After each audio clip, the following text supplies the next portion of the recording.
Assalamualaikum warahmatullahi wabarakatuh. Saya Robiatul Adawiyah. Pada video kali ini saya akan membahas mengenai keterampilan dalam berbahasa. Keterampilan dalam berbahasa merupakan suatu keterampilan yang sangat penting untuk dimiliki seseorang. Karena apabila seseorang telah memiliki keterampilan dalam berbahasa yang baik, maka apa yang akan dikomunikasikan akan tersampaikan dengan baik sesuai dengan tujuannya. Keterampilan dalam berbahasa dikategorikan menjadi dua aspek. Yang pertama yaitu aspek reseptif dan yang kedua aspek produktif. Aspek reseptif yaitu aspek yang bersifat penerimaan atau penyerapan yang nampak pada kegiatan menyimak dan membaca. Kemudian aspek produktif yaitu aspek yang bersifat pengeluaran atau pemroduksian sebuah bahasa secara lisan ataupun tulisan yang nampak pada kegiatan berbicara dan menulis. Dapat disimpulkan, terdapat 4 keterampilan dalam berbahasa. Yang pertama yaitu menyimak, yang kedua berbicara, yang ketiga yaitu membaca, dan yang keempat menulis. Mari kita bahas satu persatu keterampilan dalam berbahasa. Yang pertama, menyimak. Menyimak merupakan suatu kegiatan mendengarkan secara mendalam apa yang dibicarakan oleh orang lain yang bertujuan untuk belajar, untuk mengevaluasi, dan untuk meyakinkan diri. Terdapat 5 tahap dalam menyimak. Yang pertama, mendengarkan apa yang dibicarakan.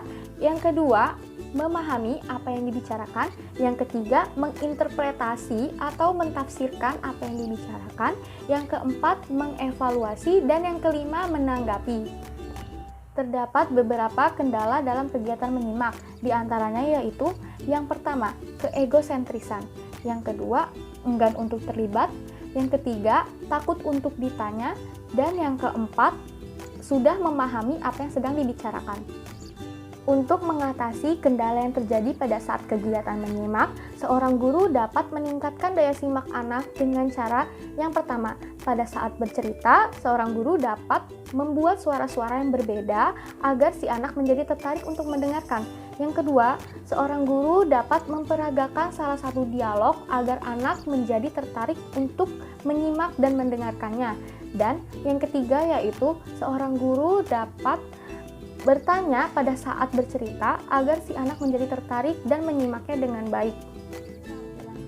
Keterampilan berbahasa selanjutnya yaitu berbicara.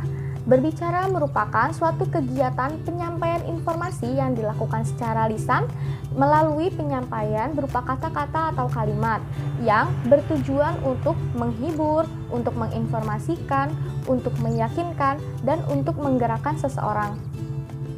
Dalam kegiatan berbicara terdapat beberapa aspek yang perlu diperhatikan.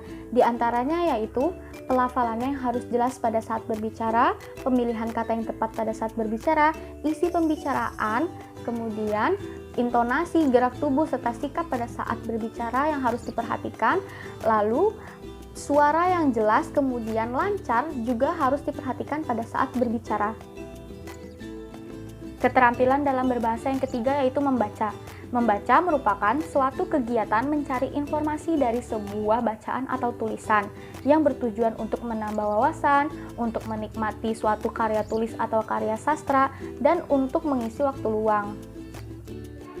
Keterampilan dalam membaca dikategorikan menjadi 2 macam. Yang pertama yaitu membaca menurut cara membacanya, dan yang kedua membaca menurut tujuannya. Membaca menurut cara membacanya yaitu membaca nyaring dan membaca dalam hati. Kemudian membaca menurut tujuannya yaitu membaca telaah isi dan membaca telaah bahasa.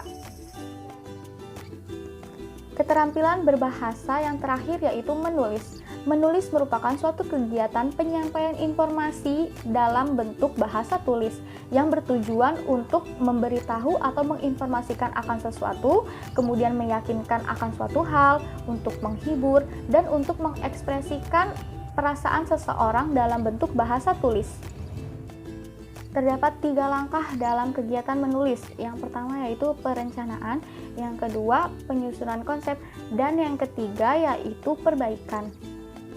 Sekian video kali ini, semoga bermanfaat. Wassalamualaikum warahmatullahi wabarakatuh.